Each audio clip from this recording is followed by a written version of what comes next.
What I find most disturbing, that as a teacher, I'm not allowed to preach the gospel of Christ in my classroom. I'm not allowed to even speak of Jesus, or I could be placed on administrative leave. And yet the state of California is telling teachers that they must teach homosexuality, transgenderism, heterosexuality, and every form of sexuality to our children, thereby stealing their innocence. There are teachers who do this and tell our children not to tell us what's being taught in the classroom, and somehow this is acceptable. When did this become acceptable? When my kids were in school, I didn't know what I didn't know because it wasn't in my face quite yet. When it was, I politely addressed it professionally in person with the teacher in question, while the principal simply left the room. Either it stops now, or we need to make a drastic change in how our children are taught and completely remove the government from the education of our kids.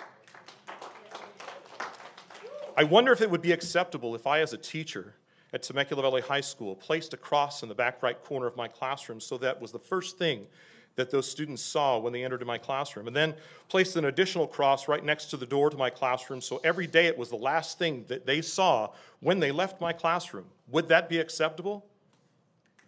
If your answer is no, then why is it acceptable to fly a rainbow flag so it is the first thing that you see upon entering the classroom, and a second rainbow flag right next to the door as you leave so it is the last thing that you see upon leaving said classroom? An English classroom, which is a required subject for graduation.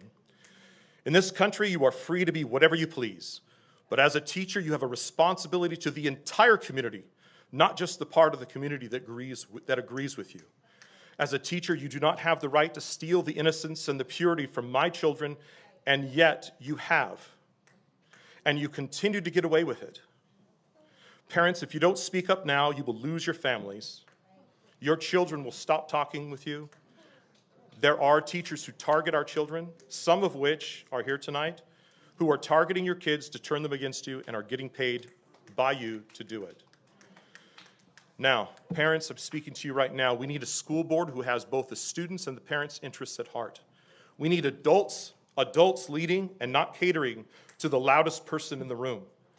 We need these board members that have been elected by you, and we need to support them. Thank you.